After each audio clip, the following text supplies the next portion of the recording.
ये क्या है? आप नेपाल को बफर स्टेट कब तक मानेंगे भाई? अरे नेपाल इंडिपेंडेंट सॉवरेन स्टेट है, प्लीज। आप नेपाल की अवमानना आप बफर स्टेट को कैसे कह देंगे भाई?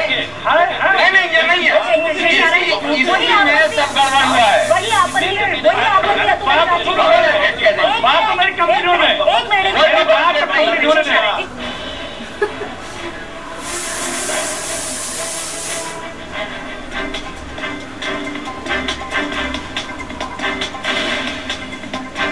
हमारी चर्चा जारी है कि प्रधानमंत्री मोदी को अपनी नेपाल की यात्रा से क्या हासिल हुआ। चर्चा आगे बढ़ाएं उससे पहले आपको बता दें, नेपाल की संसद ने आज प्रधानमंत्री मोदी के संबोधन के बाद नेपाल में विपक्ष के नेता और पूर्व प्रधानमंत्री प्रचंड ने एबीपी न्यूज से बातचीत में कहा है कि मोदी का भाषण उनके दिल को छू गया और ऊर्जा के क्षेत्र में भारत के साथ समझौता होगा।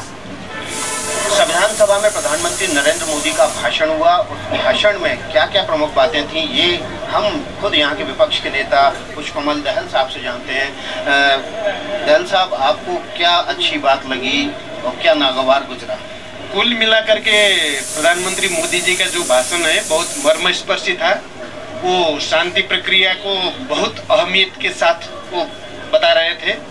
ये एक ऐतिहासिक प्रक्रिया है, इसको बहुत जोर देकर उन्होंने बताया और उन्होंने बहुत मार्मिक तरीके से ये भी बताया कि पूरी दुनिया की नज़र इस समय नेपाल की ओर है। नेपाल में जो यूनिक पीस प्रोसेस शुरू हुआ है वो इतिहास की बहुत धारा को भी उन्होंने जोड़ने की कोशिश की।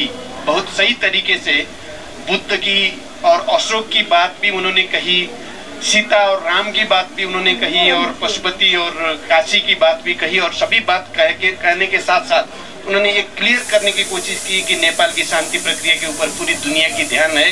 अगर यहाँ पे ये प्रक्रिया सफल होती है और इसी प्रक्रिया में संविधान बनती है पूरी नेपाली जनताओं की, नेपाली जनता की भावनाओं की नहीं, पूरी दुनिया की लोगों की भावनाओं को भी सम्मान करके अगर संविधान बनती है तो ये बहुत बड़ी बात होती है।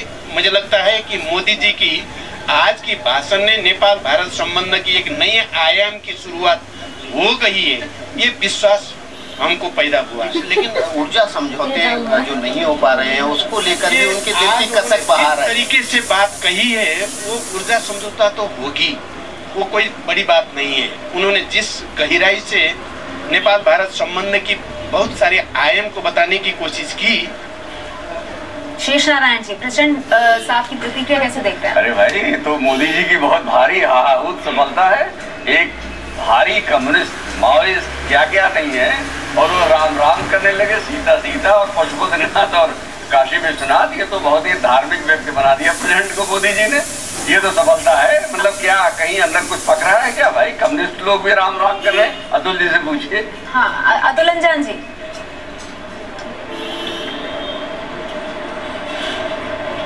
किसने कहा है कि नेहा जी कि हम धर्म विरोधी हैं? हम धर्म विरोधी नहीं है, धर्म की कट्टरता के विरोधी हैं, धर्म के संकीर्णता के विरोधी हैं। और मैं तो ये कहता हूँ कि दबे कुचले किचले और हाशिए पे पड़े हुए लोगों की बेहतर जीवन करना, अगर ये मानवता है, ये मानवता बिना धर्म के क्या मानवता? अतुल अंजान जी, एक चीज मैं आपसे जानना चाहूंगी, आपको लगता है कि जिसे कहा जाता है कि स्ट्राइकिंग द राइट नोट्स, मतलब बिल्कुल सही दिशा में जो उम्मीद की जा रही थी वहीं पर बात की? क्योंकि अगर प्रचंड साहब वहां से ये कह रहे हैं कि उनके भाषण में कुछ खास था और जिस तरह से उन्होंने शांति प्रक्रिया पर जोर दिया, हमारे संविधान को इतनी अहमियत दी, आपको लगता है जो नेपाल के लोग सुनना चाहते थे वही बताने की कोशिश की प्रधानमंत्री मोदी ने?